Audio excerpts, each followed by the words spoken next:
What up, guys? Welcome to another episode of Pearl Daily. I am your host, Pearl, and I'm telling you guys about my experience learning about the red pill the last 3 years where I interviewed 1,000 women. I went from a very conservative blue-pilled perspective to red pill in a couple of years. And really, I really started this whole thing trying to figure out why men didn't want to get married. And I went through this whole process of interviewing people to come to the conclusion that men should never get married. But before we get into today's topic, I do have a couple announcements before we start the show. So the first being, we have the audacitynetwork.com. That is a website that I created in order to fight YouTube demonetization. So we were demonetized for 1.5 years and we recently got monetized again, but you never know when YouTube is going to ruin your life. So what I did was I created a website where you guys can actually access all my old content that I had to delete off of YouTube, where I can have uncensored conversations, and you guys can contribute to the show by being a part of the live chat on the website. Now, a new thing that we just implemented is Audacity Academy. And Audacity Academy is modules that I've created. Hold on. In order to teach you guys about different subjects. So the most recent one is how to be a YouTuber. That's the first one. On Tuesdays, we do these modules live after the show. And we're going to bring on subject matter experts in different fields and educate you guys on different topics that improve your money, your love life, etc. So I wanted to teach you guys how to make money on YouTube. This is a business and there is a lot of money in it. And so I'm going to give you guys a little clip. The full thing is on the website under Audacity Academy. This right here is me teaching you guys how to do thumbnails, I want to say. I mean, that's something that men do want to see. Here, like, closer to the face is better. The older I get and the more insecure about how old I am. I didn't say that. I will be honest, I zoom out a little bit, but the closer to the camera, like if you could see the whites of their eyes, they do better. They got me with him. Yeah, so this is a really, even the comments say this was a good video. Lone Wolf on the website said, "This is great. I usually can't make the live streams, but I really appreciate you uploading the training. I'm glad I signed on to the network." So we are very committed to giving you guys valuable content. And this is going to be expensive on, and I know I said this before, and I understand if you guys don't believe me. Okay, I do. March, it's April, so May 15th. Is the official launch date. We're bringing in a couple of YouTubers to film different classes. And we're going to be slowly uploading them the next month. I will honor your price that you buy it at now. But it is going to be a high ticket item because I'm going to bring some big names onto the platform. Very big names. And it's going to defeat the whole purpose if you guys are asking questions. Like if it's 1 million people on the website. I want it to be exclusive where the people that sign up now can actually get access to the people that are on the website. So sign up if you want to. We're on the Audacity, the TheAudacitynetwork.com, or if you type that in to either of the app stores, it'll come up. So, okay, so today we are talking about my work cited. So today, I am starting a Works Cited series on my channel where I highlight content creators that were crucial in my development in this red pill space. Previously, this episode is going to be about Coach Greg Adams. So CGA was a voice I discovered early on, and I wasn't able to quite grasp what he was saying initially. When I first heard his concept, the free agent lifestyle, I didn't really understand why a man would want to live that way. Remember, I came from a traditional Catholic household that stressed traditional masculine duties for men: protecting, providing, getting married, and having children. The free agent lifestyle tells men to free themselves from the shackles of the plantation of expectation, from the shackles of the plantation and expectation of commitment and pursuing women. 2025 Pearl Radical Acceptance. Pearl would recommend the free agent lifestyle to men in the current day, especially with the type of women the average man has to choose from. Coach Greg Adams was one of the main voices that I heard speak about the family court system. His channel covers at length the disadvantage men face when going through divorce or fighting for their children. If you're an average guy or a little above, you get married at your own peril. Women reserve the right to destroy your household, take your kids, and use that court as a weapon against you at any time. They will use the dirty tactics in court to get what they want, false allegation included. So CGA has this thing called the marriage wheel. And what I like about CGA is he has a ton of just original concepts. Now, it's tough in the space because you don't always know where everything came from and like things get repeated. But I found a lot of stuff actually originated from CGA. He is, when I did my interview with him a couple of years ago, it was like one of the most eye-opening interviews I would say that I did over the years. Economist writes, Greg Adams' marriage wheel is legendary. Well, let's talk about it. What is the marriage wheel? The marriage wheel is basically the predictor of most, if not all, marriages. It's what I call the spoiler alert of marriages. Okay. So what you're basically going to find out is there's a formula to marriage in order to keep it working, which you have to connect. Connection phase is number one. Okay. Obviously, that's simple. Most people can do that. You do it at a 99% failure rate, but most people can do that. All right. Once they get to that particular phase, you got to go through the investment stage, and when which the man has to start investing to keep the ball rolling. Right? Investing in what sense? Investing in all senses. So there has to be production of children. There has to be investment into those children.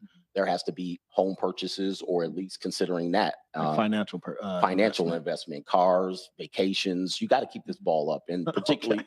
I'm getting stressed out listening to this. Yeah, shit. yeah, exactly. So I got a bathroom break right now. Okay, go ahead. And so if you don't give that investment, the marriage is over. Right. Oh, it's pretty much going to be over. So now if you do create that investment, which most men do, especially if there's children, you're going to go through the next phase, and which is the bait and switch, which essentially. Nobody can tell me this man is not pure comedic gold. Yeah. They didn't set you up. So essentially. He says they don't set you up.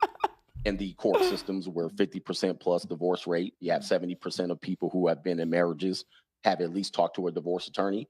At that particular point, now you have, hey, if she changes the rule of the game and you don't change with her, you lose the investment. This is typically what's happening in our marital system. So I tell people that that's going to come. She's either become a feminist or the real feminist that was in her that she hid in order to get the investment will show up. If you don't go along with her plan, you go to stage number 4, which is the disengagement stage. And thus you pay for play. You're going to pay a hefty check in the end. He is so funny, God.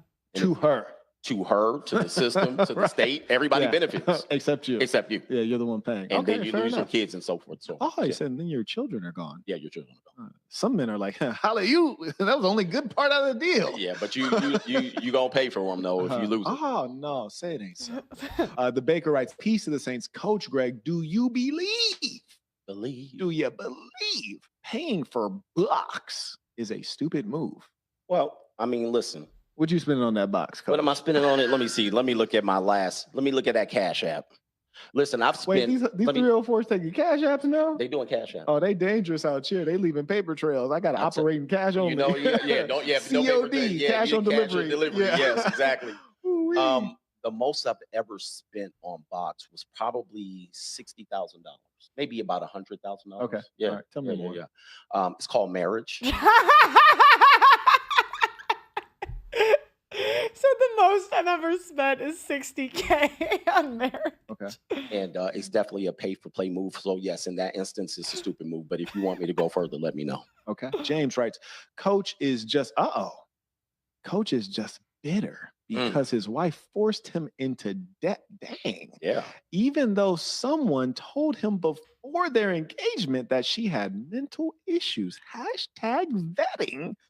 I know a lot of men that weren't told their wives had mental issues. It's no guarantee either. Peace to the saints. They speak in their mind. He deserves to That speak man his then mind. said some. Go ahead, He coach. is. He deserves to speak his mind. I often find it ironic that many people who talk like that to me don't have no picture on their damn thumbnail. All right. So obviously, that fat boy sitting over there, Oh, you know, he's sitting over there wishing he was me. okay. You clicked on my face today. Well, congratulations. All right. That's enough said about that. You wouldn't be here if it wasn't for me showing up on this show. All right. What would you be doing with your day? That's what I have to say about that. But anyway, let's just handle what he said here. Okay. Essentially, what he went into is the common, bitter, and all of these things. Well, listen. I'd be pretty bitter too if I spent $60,000. I mean, can you?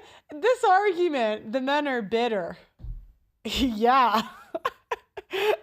Number one, if we were in their shoes, we would be pretty. Women get. Do you know what happens? Women will give a guy their youth, but come out scotch-free. We don't pay anything. And we get bitter, right? But the men give a woman their youth, which I get it. It's not the same, but. And then the next 20 years of child support. So they give them like half their life.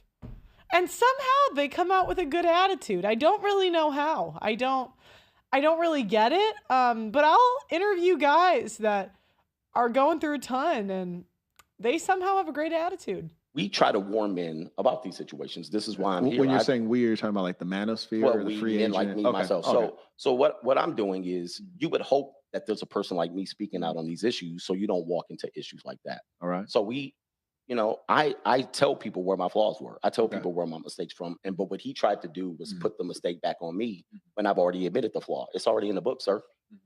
So what were you trying to accomplish? All right, you were trying to accomplish to try to one up and potentially embarrass me, but I've already spoken on the issues. I've actually had it published and all of that stuff. So there's no bitterness other than the male jealousy that you might be trying to do to show me up. But the mistakes have already been admitted. And since I made the mistakes, I made them before you to give you this advice. So that's okay. You know, some men need to learn. And obviously his father went out for milk, did not come back. All right, but it's okay. Checks and balances is back. He writes, why not just have trusts, offshore accounts, and prenup for asset protection if you want marriage? This is what the top 1% do. It's all legal, protects you 1,000%. Courts can't touch trust / offshore accounts. It's not entirely true, but Correct. I think that it's not entirely true. But the fact is, if you refrain from getting legally married, that would be your first major step in protection. And one thing I tell the saints is that I prefer to have a woman who's wealthy and beautiful. You heard me? That would be nice. And if I had to pick one, I'm always going for wealthy. Let us mess around and divorce. She needs to be worried about her assets. You know what I'm saying? Do you know what? I knew a guy in London, and his strategy was to get really jacked and go after the women that worked in law and finance. And that way he was like, I can get a kid out of them. And then when she cheats at work, I can put her on alimony and child support. I was like, I don't know if that'll work, but hey, you might as well go for it. That would be the smartest way to do it. Yeah, keep these broke 304s away from your boy. Exactly. You dig? Mr. Highway writes, I mainly look at coach as an old school anti-marriage paralegal. These boys are wild. He's a paralegal. They get creative. I like it. Man, that's good. Paralegal. Monetize your creativity. The rest of his stances are up to your personal taste / preferences as a man. As a paralegal. Paralegal. All right. Well, I like that. Rain Man writes, peace to the saints. If a man wants marriage, what is best for asset protection? I like CGA to answer first, then Marquette. I don't think CGA. Oh, wow. I don't think he has a real solution. Wowzer. Yeah. Well, he's never been in a family court. He's never understood this. You never met with a lawyer. Have you ever met with a lawyer? Have you ever met with a lawyer, divorce attorney, or what you're proposing here? You're more likely to hear what I have to say. I'm sorry, you were more likely to hear my response when they tell you the reality of that situation than anything else. So, I mean, it just speaks to the non-experience that you have. I would tell you, if you do go the side of asset protection, it could get kicked out of court, or better yet, which most people don't understand, anything could be challenged in court if someone does sue you for it. So I could have an ironclad prenup, But if the woman is foolish enough to contest the prenup, you got to pay the cost for the contested prenup. So is the prenup? Yeah, so you basically pay for your wife to sue you. Isn't that rich? Do you know what's crazy? So Steven Crowder, his ex-wife, was on Twitter saying she was like looking for work. And it was very obvious what she was doing. She was trying to elicit sympathy and say, like, because people knew they were getting divorced. And she's like, is anyone hiring? This bitch was getting $25,000 a month. $25,000 a month.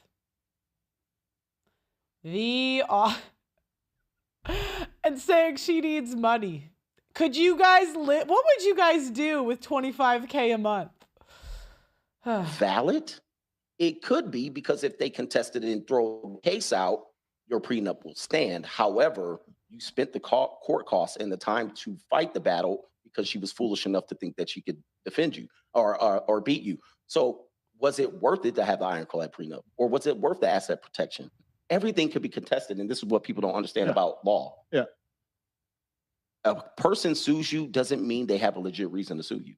The court will hear. And businessmen anything. understand that better. See, than this is what anybody. people see. Yeah, businessmen people know that. they don't Yeah. understand that, and most people settle.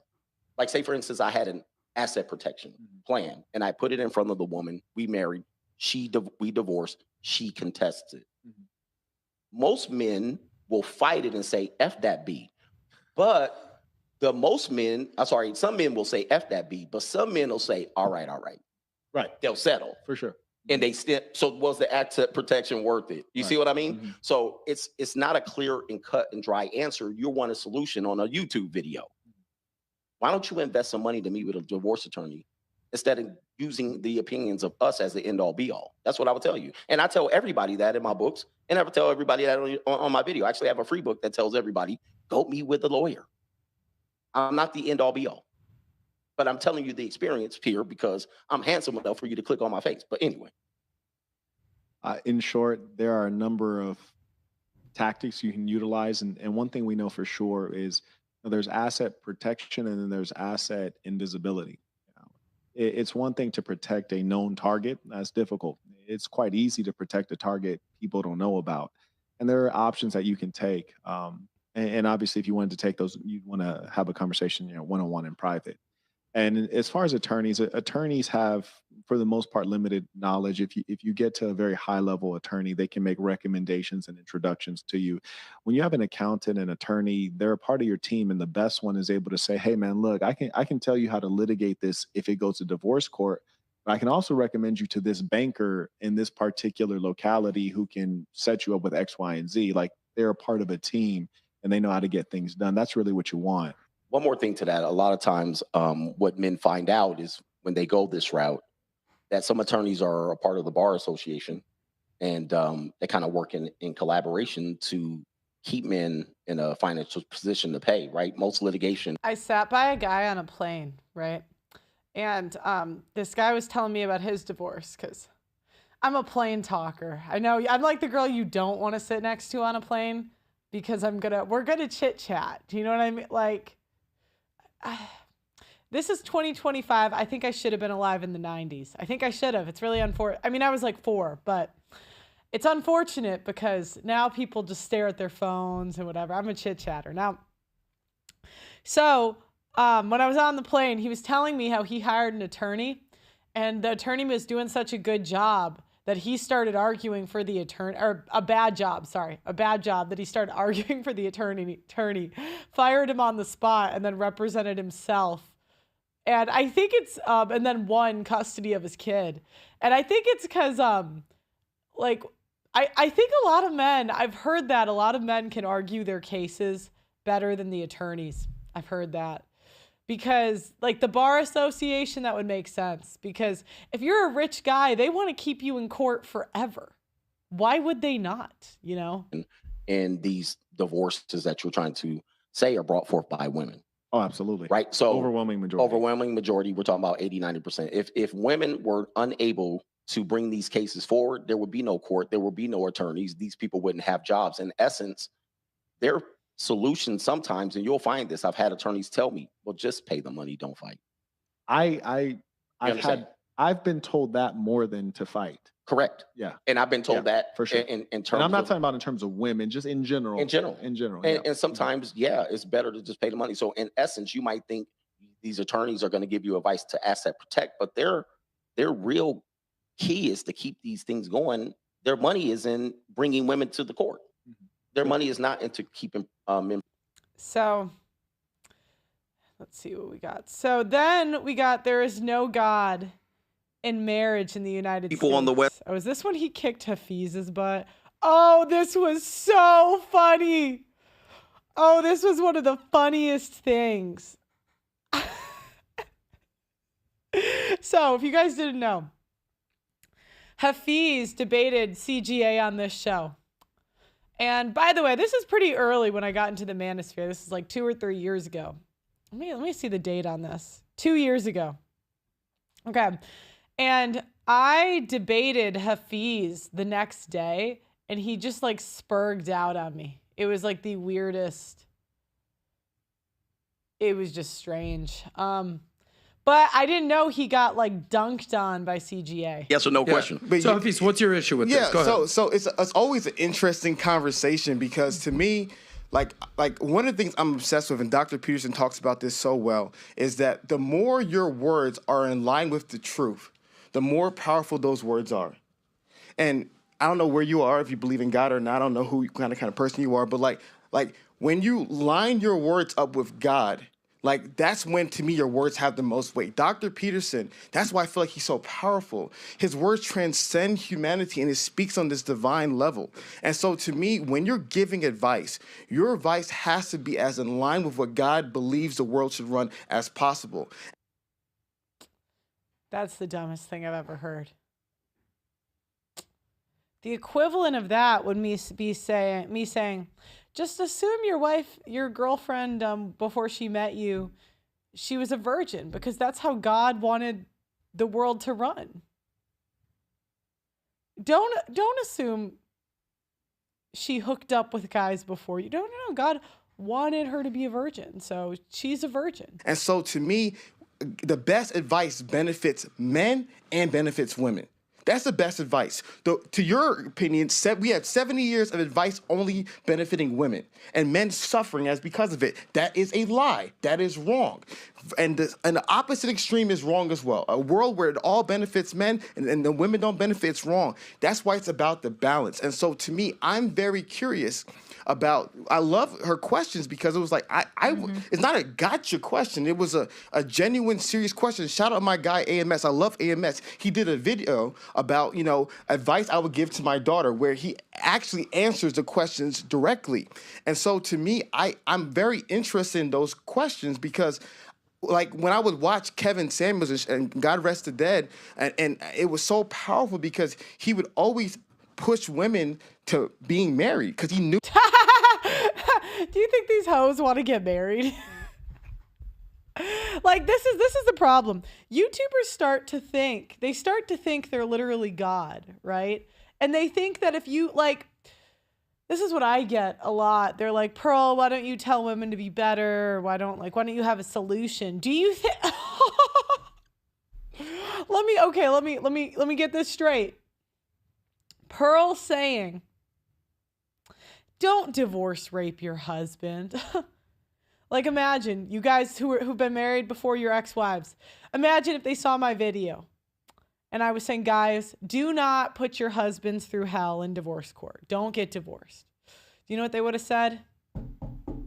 Next video.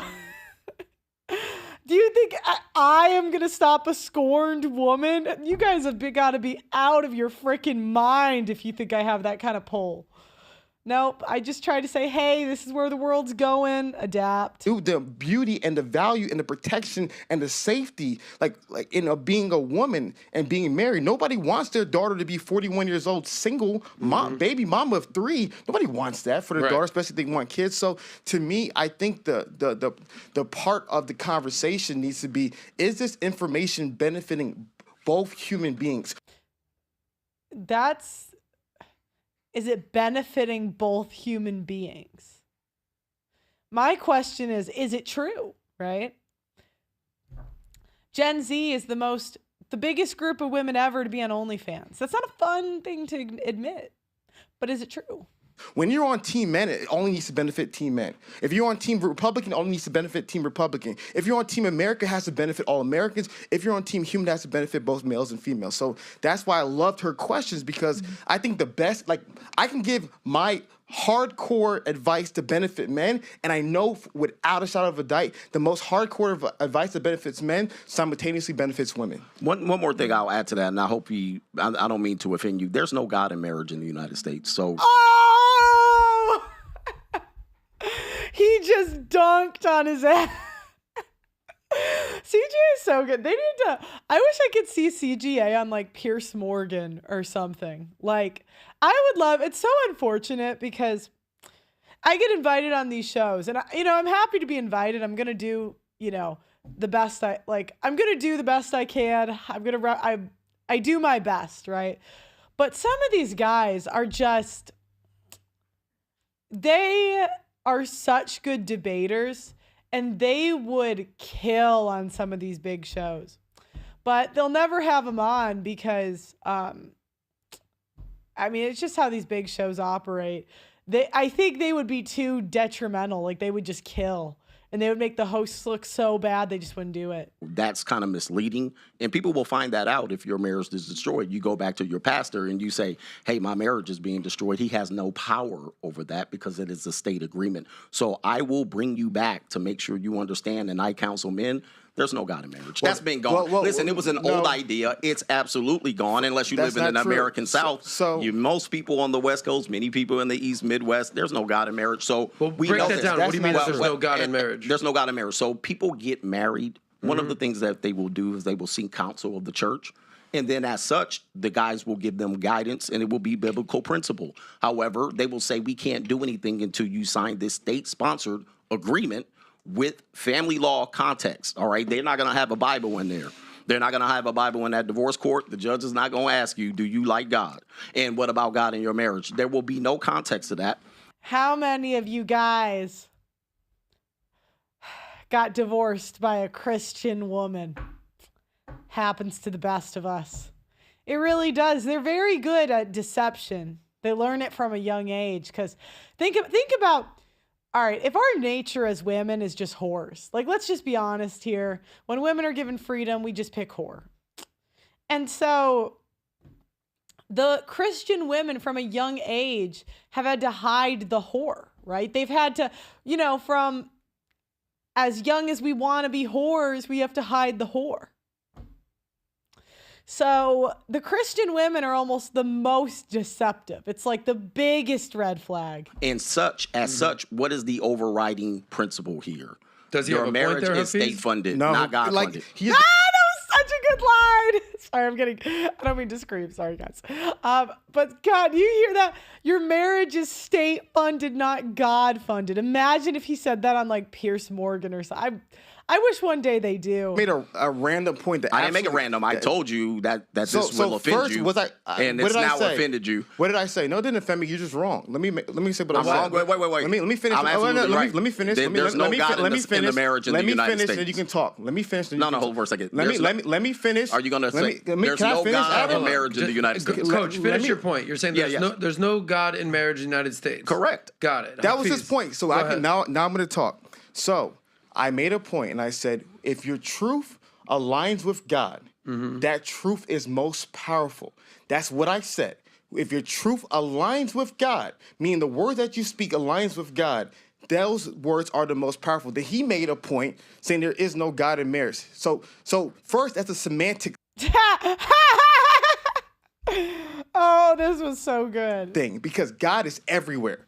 Whether God chooses to supervene in things or not, I will never be the person that says God is not here. I will never be the person that says God is not present here. Could we argue that is God blessing every American Western marriage? Of course not. Of course God is not blessing every American, but God is. So this right here, this is when men cope, right? This is the problem. At this point, he's met a hot young thing that that's convincing him that she's different. And he's got to cope now because he he doesn't want to get screwed. So he has to rationalize that this girl is different and marriage is not dead, right? That's what he's trying to rationalize. And you guys have all done it. Some girl gives you the gluck gluck and you're like, she's so different. I love her. She had to give a lot of gluck glucks to get that good, right? You guys forget about that at times. So yeah, this is a cope right here. Cope. Definitely in my parents' marriage. So when you say there is absolute statements, there is no God in marriage. False. Correct. There is no God in some marriages. There is no God in most. See, he's rationalizing. He's saying my girl is different. She is not different at all. You could do like the SpongeBob quote. Whenever he gets divorced, I'm sure it'll happen. I just can't imagine a girl. You can just tell when men have developed frame. Sometimes it takes like half their lives to get it. He's not there yet. He's too emotional. Most marriages, in regards to by being there, no God, mean that God's not blessing it, right? Mm-hmm. So if you're saying that God is not blessing what's happening in most marriages, that is a true statement. But to say there is no God in marriages, period, that is a false statement. See, now he's arguing like a woman, right? Because that's what women do. We have a tendency. They say, you can't make generalization. So if CGA is making a generalization about marriage in the United States, which is, it's unilaterally true, right? We have exported our bad marriages overseas. That's why they say oh no, my girl got westernized. Because in the West, we have the worst reputation of marriage. Okay, the worst. Anyways, so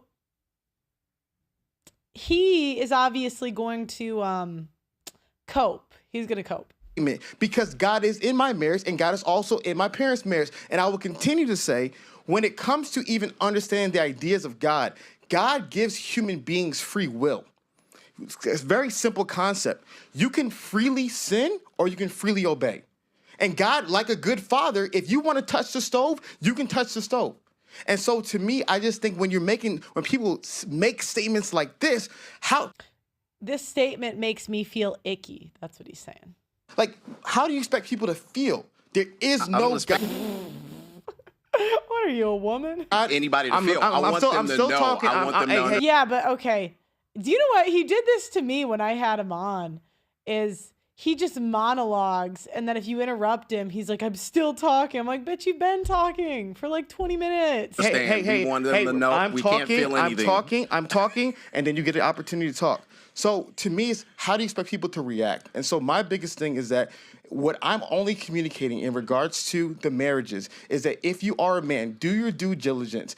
Be able to see if she fits your life. Be able to see what is her family background. You can't protect yourself 100% from business failure, from friendship failure, from anything in life. But there is wisdom, there is godly principles that you can adhere to that can benefit you. But there's no absolute guarantees that everything in life will be successful. No one's teaching anybody that. But and I'm not the most religious person here, so let me just give that disclaimer out there. You either, right? But yeah.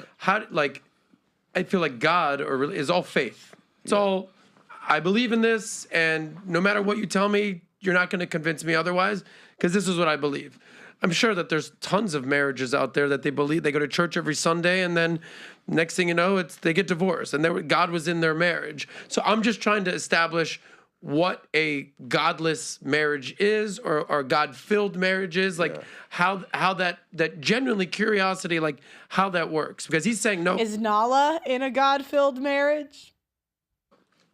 I think what Coach is basically saying is like, look, I don't care if you're going to church every Sunday or not.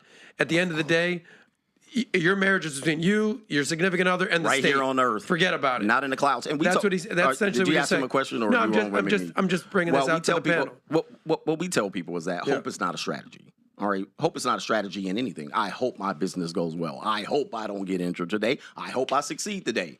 We tell people real life principles, all right? We don't live in the clouds. We live here on earth, whether you believe this is heaven or hell. So I want you guys to understand you're dealing with earth here. Are and you, this is a reality. are This you is a reality. believer? Absolutely not. You're not a believer of God. No. Okay, but Were you obviously, ever? Hafiz, you are. Yeah, and Were so you ever a believer? So how or can no? you? Now he's gonna morality signal. Ugh, you're a non-believer. I'm better than you. My marriage will be different because I'm more moral. Yeah, I mean the Christian guys get screwed the worst. Say it again. Here's the deal. is so What tends to happen is people are introduced to things based on someone else's biases. Okay, and those biases are introduced to children and so forth and so on. So yes, at some point, that was the only story I knew until I investigated on my own, decided as a man what principles to stand on, and then realized I don't live by hope. I don't live by cope. I live with what's real here. Okay. And let's talk about what's real instead of the mystique of this damn thing here. What's real is hope is not a strategy. So if you I don't, love it. If, Can I address it? Yeah, real yeah, go quick? ahead. Yeah. So first and foremost, like I said, it's very interesting. I've always told you, you got to hear someone's background, and then you know where they lean. That's where you know where their advice gears towards. So it's such a even when I talk about God. Like the idea of God in his brain is not the idea I'm talking about. It's this interesting verse in the Bible. I won't get too lost in the sauce in the book of Isaiah where God is where somebody's like farming and he's talking about the intricacies of farming. And he says, even that wisdom comes from God. God is not the God of get married happily ever after. That's foolishness. God gives you wisdom. What is the wisdom? Actually do premarital counseling. Yeah, so then your pastor can tell you how to run your household instead of you. That's a great idea, Hafiz. What is the wisdom? Actually be able to decide, okay, if things don't work out, what are we going to do? Where are the kids going to go? What's the money going to go? Yeah, because women never change their mind. Things going to work out. If she says it, it totally will happen. Who's going to be the primary breadwinner? Who's not? God gives you the wisdom to be intelligent, to be able to navigate. Hope is not a strategy. 100% right. Hope is not a strategy. But God's message is not just simply blind hope. It's wisdom. Literally, Jesus said, be as wise as a serpent, but as innocent as a dove. You have to understand how to, what does a serpent do? He's able to navigate on this earth. So 100% right. No one's teaching hope as a strategy. That's a straw man argument. True godly wisdom is relevant. True godly wisdom is what made Adam a millionaire. True godly wisdom is what made Patrick Bet David build this amazing company. It's actual practical step-by-step guidance that benefits people's lives. So no one's talking about What? He doesn't say anything. hope being a strategy. Simply pray to God and your Look at his face. That's a guy that's going to divorce court. We'll see you back in 7 years, Hafiz. Whenever you guys have your 2 kids, and yeah, we'll be back. marriage is going to work out. That's foolishness. What did I say? Naivete, nihilism, realism is in the middle. No one's saying being naive. So when I'm talking about godliness in marriage, those are certain principles and wisdoms. Is it going to be that if you follow God, you'll never get a divorce? No. There's nothing in life where nothing bad is going to happen. You can do everything. Okay, but I hate this argument because they'll make the argument, well, like businesses fail. Yeah, I mean, businesses do fail. But if I knew that if I started a business for 20 years, I would have to be paying that business back and also having that business trying to ruin my reputation and also having that business try to steal my children, I might think about just going and working for a company, right? Or, if, because I think I calculated it once, I'd have to go through the numbers, but let's say there's a 5% death rate if I start a business, which is probably similar out of 100 divorces. Men are 9 times more likely to commit suicide. If I knew suicide was on the table when I started a business, I don't know, I might think twice before doing it, right? I might, right? So I don't know if this is the same. Everything the right way and the wrong thing can still happen. But does that mean you should do things the wrong way? Absolutely. Yep. Yeah, I mean, yes. Option A, don't live or have sex with a woman and then get married. Option B, live with her first, make her date you for a long time, Don't court her at all. What? Option B is way smarter than just, oh, after a year, I haven't even hit. Let me give you the rest of my life to F me and give you the greatest honor I could ever give a woman for free. Not. And so my biggest thing is that we need to give men as much practical wisdom, and women as well, give them as much practical wisdom that can build a healthy, successful marriage. When he talks about don't get married without leverage, I guarantee if he expounds upon leverage, those are all godly principles. Those are all biblical principles that what he's going to describe in what he defines as leverage, being masculine, you know what I mean, protecting your assets, all the things he would describe as leverage, that is godly wisdom. What does that even mean? The only men have zero leverage in marriage. The only leverage that you have as a man is cheating. That's it. Act up, bitch. I'm gonna cheat. That's it. I mean, or divorcing her, but I mean, she doesn't like you anyway. So like, obviously she doesn't. You know. He may not view it as godly because his view of God is just some old white man in the clouds telling you to simply just do whatever you want, right? But to me, true godly wisdom is relevant. It's practical. Okay, shut up. Do you know what I mean? I don't care. Now, so I did an interview with CGA, and the audio's a little off, so you'll have to bear with me. But it's me like 2 years ago. And I don't want to hear anything about me looking younger. I look the exact same. I don't want to hear a single thing. I don't want to hear it. All right, so this is me 2 years ago. Okay, here we go. Most marriages are going to end in a divorce, and the laws are going to be dictated based on your country or your city or your state. So they're all different. Mm-hmm. And if you just happen to get divorced in a place where the laws suck, then it's going to be a worse experience. Some people get divorced in a place where they don't suck or they just halfway suck. So it just depends on your state. Like California, for instance, is considered one of the worst places to get divorced. I was getting divorced in California. So my whole perspective of divorce is like, whoa, all right, these people, as a matter of fact, some of the most wealthiest divorce attorneys are in California. Mm-hmm. So they have an incentive to people get divorced. They want people to get divorced, obviously, to stay in business. And when you find that out, the divorce laws are then introduced to most men at that point. Now, my content, we introduced the divorce laws to men before they get married. So that gives them an idea of what they're getting into. Most men aren't introduced to divorce laws until... Doug MPA says, marriage is like a man having a chain around his waist and he's pulling a sled up the hill.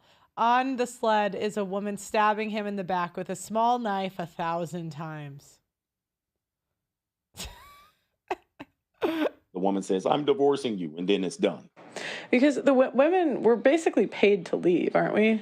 You have great incentives. Yeah. What incentives are those? Great incentives. I mean, incentives to be supported by what they would call maintenance, spousal support, or alimony. Those are all maintenance, spousal support, and alimony. They're considered the same thing. It just depending on where you are, what state you are, those three words are used interchangeably. But oddly enough, feminists are opposed to that as well. Oh, they're opposed to that. Most staunch feminists don't like maintenance or spousal support either. This is what people don't understand. They think feminists are just going to agree to have an advantage in the family court. They look at that as a negative as well because they want to be able to be self-supportive and all of that stuff. So, yeah. Really? The feminists I've talked to, I'll tell them to get a job instead of like trying to cash out. Some feminists are not really feminists. Yeah. We attribute the word, we use that as a blanket term to describe people who like the red hair, crazy feminists. Those people typically more agree with many red pill guys. There's just a kind of different call to action. I think some people ride the wave of feminism. They're not really feminists. Mm-hmm. Mm-hmm. So, and then what about child support? So you got those, yeah. Child support? Yeah. Tell me about child support. Child support's the evil empire. Okay. So you have child support. So you have the spousal maintenance or spousal support. And then you have child support, which is a second payment. it's calculated completely different from spousal support. Spousal support. So this was before I started doing the interviews with the divorced men. So this interview was actually really impactful for me to my understanding of the family court system. Because again, my parents have been married 30 years and most people around me were married. And if they did get divorced, you know what's weird? I've probably seen more divorces when I was 16 and up than like people didn't really get divorced in my like small community in middle school. There was like one or two. So I didn't really know, I don't know. It's kind of, the way I say it is once you see it, you can't unsee it. So at this point, I'm sort of waking up to just how bad it is for men. And CGA, you know, I'm forever grateful to him because, you know, he took like, I think this interview was like 2 or 3 hours. He took the time out of his day to sit down and explain all this stuff for me. And this video did really well before YouTube made me pull it. Yeah. Court dictated on how long you were married. And that's like alimony. Spousal. Okay. Yeah. So depending on how long you were married or who was the primary breadwinner, which typically is mostly men because that's how women select. But child support is based on how many kids you have. If I have kids in a prior relationship, if my income's significantly greater than hers, it depends on what state. So then you can get a double penalty. You leave out paying spousal support and child support. And sometimes they're both collected by different agencies. So because that was the big like shock to me is like women are basically, because isn't child support dictated by how much, like who has the kids? So it almost gives women incentive to take the kids. To fight for the custody, yes. Yeah, because then they get more money. Most typically, you're going to hear a woman say, I want primary custody. Right? Which is going to mean she wants an advantage on the time-wise. But the excuse they'll use is that I raised the kids. I was a primary parent. He worked, he traveled, he was never there, he cheated, whatever it is to get out of that. He can't take care of them because he works a certain schedule. He travels. He's an alcoholic. He's an abuser. That's why he shouldn't have the kids. That's how it's framed. But we have to understand that there's a calculation going to give her more money the more time she has. But here's the trip. You want to hear something funny? When we say that, most people say, nah, that's not the case. She just wants more time to give the kids more stability, right? But men will say, I deserve my parental rights to have the kid equal time. You know what the woman would say in that situation? He just wants more time so he can pay less child support. Oh, so it's like a lose-lose. Yeah, because I just said she wants more time to get more child support. Yeah. So they then twist it back and say he just wants more time so he can pay less child support. Yeah, and that's what I really did not understand. When I first started watching Red Pill content, I was like, why are these guys so against marriage? Like this seems like a great thing. Yeah, I mean, and if it was controlled by church, controlled by communities, this is how communities are built. So people think that I'm anti-marriage, but I'm pretty traditional in the aspect of the best way to raise children in a 2-parent household. I know that, I understand that, but we can't even do that. We can't do that as a community. So what happens is the state has to get involved, and the state has to do its best to find a way to support women who are now volunteering themselves out of marriage, but they can't support themselves 100%. So there's state, there's resources that they reach to eventually. And then there's also a penalty to the guy saying, well, you married her. So thus you have to support her to a certain extent. And for a long time, it was like, you have to support her forever. Then they put in rules and laws to say, you're going to support her until she can get on her feet. Yeah, get a job. That's right. I'm get your ass a job. Yeah. But you're also saying the women who said, I quit my job, my career to be a mother and a wife. You got lucky. Right. That's exactly what I said. I'm like, why are you entitled to money? Half the time they're the ones leaving. Half the time. It's almost damn near all the time. Yeah. Well, and even that statistic is skewed, right? So we say 70% of the divorces are filed by women, and then 80 or 90% when it's college educated. But that's skewed because a lot of times women won't file the divorce to punish the man. Oh, shut up. I've never thought about So that. what happens is that the guy says, I'm leaving you for another woman. Well, legally, she's not going to file a divorce because he's going to marry another woman or he's going to be out there dating. So in order to prevent him from finding another partner, she'll stop the divorce proceedings or at least halt it. Yeah. So there's a lot more. So then, but by that point, the guy says, I'll file.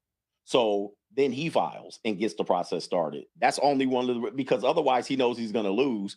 So the divorces that are filed by men don't even count as the man filed. It is the woman that won the divorce, but she'll drag the proceedings to prevent him to marry. Wow, you just red pilled me a little more. Well, you're here with the master. You're here with the number one, the notorious CGA. You in the bunker right now, so. Because I was thinking when the more I've learned about the laws, I'm like, a guy that no wonder they stay with the whales. What whales? The fat chicks. Oh, yeah. Well, again, that's another hang up because the guy can't divorce the woman. He can't divorce the woman because she gained weight. Yeah. That's a disadvantage. But she could divorce me for gaining weight. Yeah. Oh, he got us a lazy slob. That's what I said. That's what I got all these whales on my page. The whales, yeah. We call them busted Pillsbury biscuit cans over here. That's what we call them. Yeah. No, I did a clip that was going viral, and all these whales started to show me their blubber. I'm like, you're just proving my Show point. me your blubber, right? And most of the time, these people. I was whale attacked a couple of years ago. It was a rough time.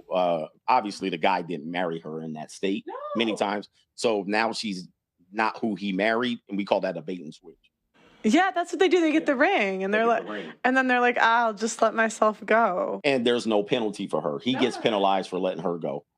And that's the other penalty. But I'm going to give you a third calculation that nobody remembers that I have to teach people about. And this is where men lose more than 50%. So you hear that phrase, men lose half.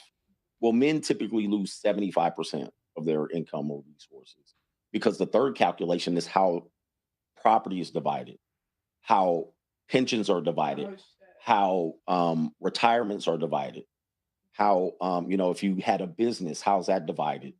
So those are three separate calculations when you go through a divorce. And typically, if you had a guy and you were a business owner or you had a military pension or a firefighter's pension, and then you had kids and then you have spousal support, that's three income sources that are divided in the courts. And it gets ugly. So, okay. So this is your house. Yes. Yeah. So if you got married again, I'm sure you would. That ain't never gonna happen. I'm sure it you ain't never gonna happen. I'm sure you would. Yeah. But let's say you did, tomorrow. Right. Now, then you get divorced. What would happen to the house? Depending on what state, it would be considered either community property or it could be used up to the judge's discretion to decide. So. So he can just give her the house. Could, because that's called equitable. What's equitable? So there's equitable states like Texas is, I believe, I'm not mistaken. Don't quote me on the states, but some states are equitable, whatever's equitable. But in the judge's mind, 70% would be equitable, and that could fly. But a community property state, probably a simp, blue pill. Well, that's the problem. And so if the judges are simps, or you have a female judge, what's going to happen, right? What's typically going to happen? In California, it's community property 50-50, which creates a problem. If I split this house 50-50, I can't cut it in half. I can't put tape down the middle and say you live on that half and I live on that half. So typically, the whales did kill my TikTok because I said something along the lines of, "You don't deserve love as a fat woman." And I said, after that, I said, nobody deserves love. But then they clipped it. So just the fat woman part. And then do you know what happened? All the whales, they started calling my mother. They got her phone number. They spammed me. They're like, gosh, fat women will come after you. Let me tell you. What happens is the guy feels like he has to move out. I'll just move out. You have it. But he'd be moving out, but he also is paying the mortgage. But then she can go to court and say he hasn't been in the kids' lives, right? Because isn't that one thing they'll do? The girls will do, like he'll move out to get out of the house, or if they're fighting, and then she'll go to court and say he's. Well, that's why you don't move out before the divorce is over, right? But typically, a guy's gonna move out before the divorce is over, so he don't get killed and poisoned. On accident. He like, it'd be safer for me to be out of the house because he got to go to sleep. Where's he gonna go to sleep? They gonna sleep in the same bed? Well, I was explaining this to my dad, right? Okay. Because my dad, he doesn't know about any of it. Okay, he's getting enlightened now. Yeah. Ken Kill says men are benevolent if most men are in charge. A few, 1 to 3% will kill. But when women are in charge, they kill society in massive amounts. Yep. We're terrible people. Terrible. Laws are set up for divorce, where the man still has an obligation to the woman, while the woman has no obligation to the man. She better come do the laundry. Thank you. If you guys have a comment, question, or concern, either sign up to my memberships, $10 a month, $100 a year, and you get unlimited super chats on the website. You don't have to super chat. You just type Pearl Read and I'll read it. Or you can just super chat now on the show. So I'll tell my father. Okay. And I was telling him, I'm like, if you got divorced tomorrow and you split it with mom, right? And I was like, you would be fine because I'm like, you're a super productive guy. Right. And I'm like I'm not gonna say he's Jeff Bezos, but he's not that much. Oh, okay. No. But do you know what I'm saying? Like, he's so productive that he would be fine. But I'm like, there's guys that work their whole lives to build up something, and they're not the type of guys that are gonna start a business tomorrow and just remake it. I mean, it's bad either way. Yeah, because I mean, you kind of learn, especially when you start hiring people. There's some people that they're just gonna be employees forever. They can't manage other people. Okay. I feel like I've been forced to be a boss in my life. I don't like it. But you kind of start to realize the different personality types. And so a lot of times I've found that business owners or men that make a lot of money and can make it again if they get divorced will still recommend marriage, but they're in a completely different spot because they're very high performing. And they're going to a guy with one set of skills that a police officer, I've heard police officers and firemen get it very bad because that's a specific set of skills. They're not going to be rich quick. And so they do that for 30 years and she takes the pension. He's screwed. Where my father, this was kind of trying to get at, he's the guy, he started businesses or whatever. And he, if he lost everything tomorrow, he just would remake it in 2 years. He's just stupid. I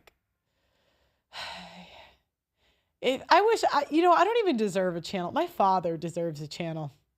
I wish he would come on. He's just a private guy, but he would do so well. He's more entertaining than me. Way. Sure. But I think sometimes certain guys don't feel as much empathy, I guess, because they're like, oh, I would be. Imagine marrying Pearl and you find out she's 1.2 million in credit card debt. I do not have. Why are you guys making stuff up about me in the chat? All right. Oh, he would be fine. So he's not worried about that situation. Well, if you had a guy, typically we call a gray divorce guy. So he's a little bit older. He's worked a certain amount of years in his company and he finally got to the top peak of his income. And then we call it, she pulls the rug from under his foot, right? So he finally worked hard enough to be able to pay off the mortgage, pay off the house. And then at 50, she pulls the plug. So everything he worked for is flushed down the toilet if he moves out of the house. Yeah, and he's 50 at that point. He's 50, so he got to start over from 25. Oh, right? Shit. And because that... Yeah, so the guys that get rug pulled that old, I mean, they're starting over in their 50s and 60s. Those are some of the worst guys I've interviewed. Oh gosh, one guy got put on lifetime alimony. You gotta Google your state. Yeah. And he got put on lifetime alimony when he was 60. Couldn't retire. He's never gonna retire. He'll work till he's dead. Whatever he saved is gonna get divided in court. So he can't just be like, okay, keep the house. I'm gonna go, right? He's gonna divide the savings too. They're gonna divide the retirement too. And then he's gonna have a monthly obligation. Okay, let me see the other timestamps. 22 to 25, no fault divorce. Okay. It's legal, like they're forced to. It's not even a choice. Right. But we're telling men don't do that because it's a lifelong sentence that you're giving yourself. Like you become a stepdaddy to bail out a woman, or you're penalizing yourself. Well, even outside of that, I'm talking about like government benefits. You guys pay more into government benefits, and we're the ones that are on them. I mean, that's always been that way, though. Yeah. It's always been that way. Yeah. So I think it's worse now. They pay you to be a single mom. In the UK, you get free housing if you're a single mother. Right. But I was annoyed because I was like, I didn't have any kids, so can I get rewarded? Can I get free housing? There's no equity. There's no fairness in this thing here. But you can go out there and get knocked up if you want. I think the crazy thing is the problem men have today is we've been educated that women are equal. Yeah. See, in a time where women were taken care of and bailed out, there was this sense that men are the providers. This is the role you provide over here, right? And then if you didn't provide that role, you get kicked the hell out. All right, I know there's echo, guys. I didn't have a producer then. It was like early in my channel, so I just did the best I could. And say, all right, you ain't cooperating. That's it. Or if he was an alcoholic and abusive, he loses. That's what divorce used to be. But when no fault divorce came in, then it changed the game. And it swung the pendulum swiftly to the point where now our generation and younger, we're dealing with the realities of these women are equal, but I owe them child support. I got to fight for my kids. They get alimony, but we're equal in society. It doesn't make sense. How did no-fault divorce swing the pendulum? The no-fault divorce allowed women to get incentivized to bust up marriages with no excuse. See, before you needed a reason. You needed to hire a private investigator and follow your husband to the hotel with a secretary, right? Or you need to have been abused. You needed a reason. They would have to go to the court and say, well, why are you divorcing this man? At that point, women didn't file 80% divorces. They probably filed less than half. Men probably filed the divorces. But once they said you don't need a reason, divorce rate skyrocketed. And then women can go in and say, he's cheap. He's worth more divorced than married. Well, and then you see a lot of the government like programs come in too. The government programs like the welfare and that type of thing, and child tax credits and all of these things like that. Yeah, because I'm like, why are we paying people to be single mothers? That's what I don't understand. Well, you incentivize people to be single mothers, and of course they're paid to do it. And I remember when I lived in the Midwest when I was younger, women would stay getting knocked up by multiple men. They would be like, and there would be mothers telling their daughters to get pregnant. And that's why teenage pregnancy was super high, because the mothers would, if the women were shiftless and lazy as mothers, they would have daughters and the daughters would be 15 and 16. They'd be like, girl, you can get $300 a kid a month. And so those girls would have 3-4 kids. There's no incentive to be a good person as a woman. Truly, really and truly. So let me get this straight. Like, this is what you got to look at the chessboard as a woman. Your option is be a good person. Don't put your husband on child support, alimony. Don't marry rich. Don't go on OnlyFans or work. Which one are you going to pick? And then it's a vicious cycle because I cringe to think that $300 a kid is free money. I couldn't do it. But if you think, some people are like, that's good money. Yeah. I mean, it's late to me. Okay. So then next we got 28 to 35. Okay.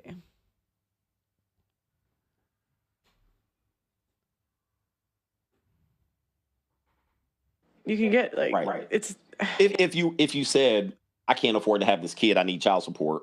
And you could have terminated. You could have sent it up for adoption. Yeah. You could have not got pregnant because you were unable to afford the child. Yeah. But you keep getting pregnant. That's the crazy thing. Every person I know that's like had an like irresponsible pregnancy, they were just reckless. They were just I'm just like, what on earth? Well, hey, every girl that I've known that had an abortion had parents that would have helped out and a boyfriend that wanted to be involved. The boyfriends wanted the kid. They knew it was her choice, right? But it would have stuck around. Audience, the worst thing a woman can ever be in life is a single mother. You heard it here first. Yeah, I agree with you. Single mother. You basically shooting yourself in the foot. Yeah.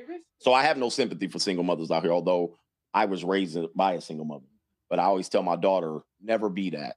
I mean, you basically just complicating life, and you're penalizing the child, and you're gonna just basically ruin the child. That's what you're gonna do. What do you? So you got divorced. Yep. And you said you were married for 10 years and you got divorced. Almost 10 years. Almost 10 years, got divorced. And then you entered the dating scene. Yeah. Dating. What was that like? These hoes crazy out here. No. What was it like? I got an education in the Generation X and millennials quite different. So younger millennials they want to push off marriage as long as they possibly could. My generation was not quite like that. It was getting to that point, but millennials typically like 29, 30, 32, 34. But before all of that, they was going to be in these streets, right? They were going to be out here getting ran Streeting more times in the Holland Tunnel, all right? So they were going to be partying. We call it the Holland Tunnel in New York. So they got ran through more times in the Holland Tunnel. And the Holland Tunnel is the busiest tunnel in New York. It goes from New York to New Jersey, okay? Busiest tunnel almost in America. And a lot of women started to show that's the lifestyle that they live. Sex in the City. Yeah, I'm gonna live over here and go over here, backpack through Europe and blah blah blah. And then they were going to say, "Oh, I'm marriage material now." Well, the marriage rates have plummeted since this generation, that generation, millennials. But they will say millennials are staying married more and all of that stuff, but they're not being honest because they're still young. Many of them are barely hitting 40. So yeah, that's now, but there's baby boomers getting divorced right now in the 70s, right? So just wait, give it time. Mm-hmm. But dating wise, I thought, let me give your group, your audience some context. When I got married and was engaged, there was no dating apps. There was no smartphones. There was not even text messages back and forth. They started making phones. I'm 47. I turned 47. By the time you guys see this, I'm 47. I'm 46 right now. So we had pagers and stuff like that and little link pagers, but we had no smartphone where you could just get an app, swipe. That was 2002. I think 2002 when I got engaged. 2004 by the time I got married. So that's what that was. And even dating, they had dating websites like Match.com was around, I believe. And there was other things, but you were a loser if you were on Match. You were a complete loser. Like you were a loser. You on a dating site, loser. So the idea that you couldn't get your person out in the open, right? That was loser shit. Right. So with that being said, I got divorced and separated 2012. There's smartphones now. There's Tinder. There's Plenty of Fish. There's now Bumble. There's Instagram is just starting up. So that's what I got reintroduced in the dating marketplace. So it was like a highway. It was like a fast moving highway when before it was a crawl. Mm-hmm. Did you try to like court some like hoes at all when you entered like the dating scene? I didn't court them. I ran through them too. You know what I mean? I had my fun. You know what I mean? Your body kind of want to add to it. I think what happened was sex was much easier given. See, this is what the crazy thing is. To get sex when I was about getting engaged was tough. You had to work. Right. You had to talk to the woman and yeah. So he comes out and all the hoes are hoeing, right? Hold on, I just want to see the next one. 28 to 35 and then 37 to 42. Okay, we'll keep going. No, go. You couldn't, unless you just met a fabulous 304 right. And you were just lucky that night. Remember, it was getting lucky. There's no such thing as getting lucky. It was just almost a guarantee. So by the time I'm getting back out, Instagram had just started becoming a thing. This was the baby infancy of the Instagram. And so I'm getting divorced during Instagram's peak. Dude, girls were flying in themselves in. They were flying themselves in. Oh, wow. Girls were driving hours. I mean, it was just like what I call the digital sexual revolution. Oh, wow. And it was nothing like that when I was married or situation like that. Yeah, it was nothing like that. So what did you find out about female nature like through this? What did I find out about female nature? I just think that by that time, what did I find out? How you doing? By the way, I'm checking my phone in this to make sure it's still recording the audio. I'm not like, I don't want it to seem like I'm being rude. I was just making sure the audio is still going. Oh, yeah. Yeah, it's good. When was this? This was like 2-3 years ago. I keep checking it, so we're good. We're good. Female nature at that time, I think I was learning that what they say and what they do are two separate things. Right. Okay. So that was basically the epiphany. I was like, they're saying this, but they're doing this. They're doing this under the cover of night, but they're out there. Oh, my angel. You know what I mean? Like that type of stuff. And I'm like, this is crazy. So that probably was the epiphany. And to not trust what they do, because I think what people will tell you, and I will tell your young men, whatever your belief system in women, it's going to be validated by social media and dating apps. Mm-hmm. So if you think girls are out here being pure, well, based on your experience, is that true? Most of the time, if you're using social media and dating apps, mm-hmm. you're going to find out that there's a lot of fast and loose women. Then that's going to... Do you know what? In college, I had a male roommate. I didn't really understand. He was like a fat Italian guy. But he would just get these women off of Tinder to come like straight to our apartment. Do you know how many times I've been used to be a wingman for somebody? You're like, oh, these are my roommates. And he'd have like the loudest sex. Oh my God.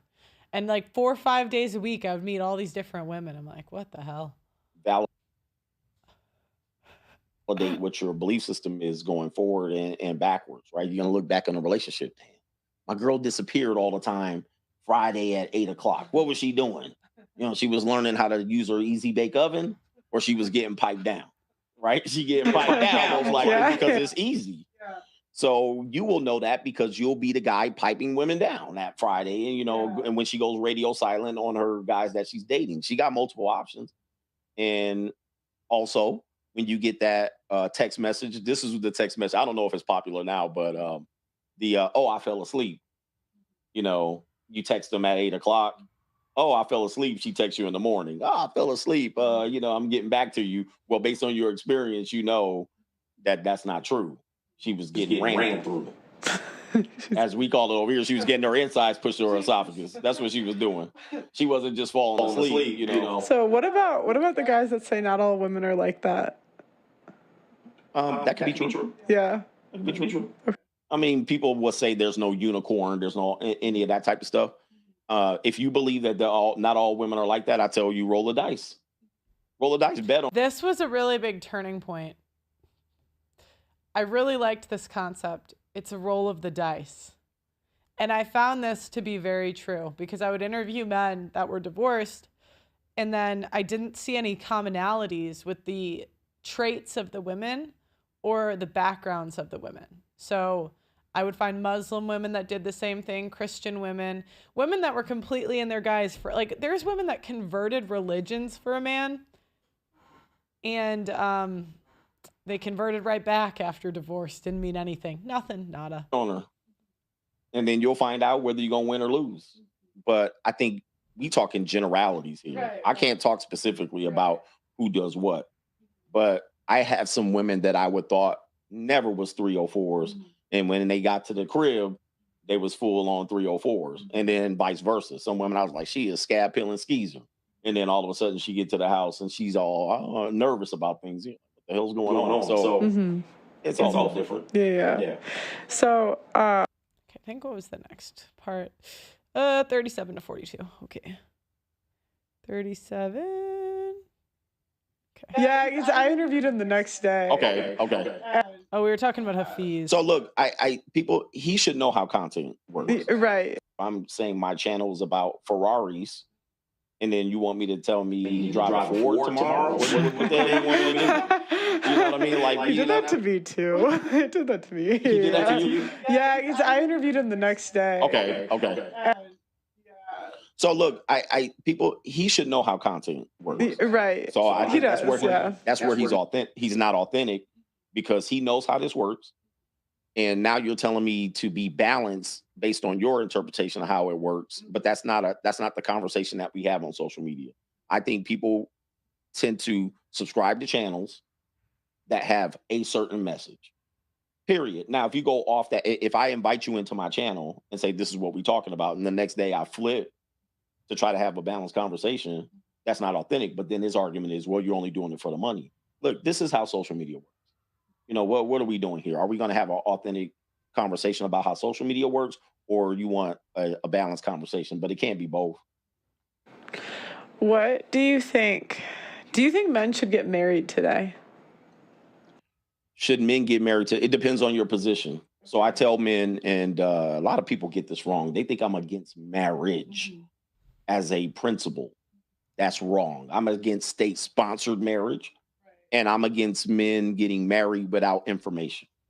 Most men get married both, right? They get married state-sponsored, and they think they're getting married under God, or they getting married in their church or from their community, and they're not anymore. It's state-sponsored. Then most men get married when they're in a position where they can't provide whatever they need to provide to the wife of the marriage, and then that's how they get divorced. So they get married and they have nothing. They have nothing but love. Oh, we have love. Our love is like no other love. Are you saying that doesn't last? Love? Yeah. Love does not last. It's not intended to last. What? Love is not intended to last. Actually, most people, That was such a bad joke. I don't even know why he laughed. Guys are so nice, right? even people who are pushers of love will tell you love lasts 18 months, maybe 3 years. But this is why it's important that you actually have something else to build on other than love. But if you want to make your decision purely on love, what happens when the love ends? And then you're going to have to deal with that. So this is why children are important, right? So if you have love is basically lust confusing you to procreate.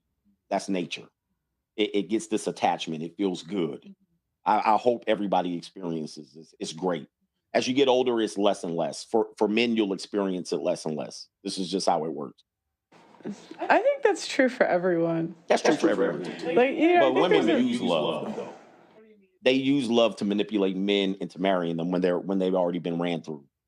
Yeah. So this is the pair bonding argument. Yeah, so they'll say, but I love you, but she need rent to be paid. Yeah. That's what it is. Or it's like, that was, yeah, that's what girls get so mad on my show when I say that. What love doesn't exist? No, not that, like the pair bonding. Oh, the pair bonding. Yeah. But I'm like, it's like they tell on themselves though, because they're so angry.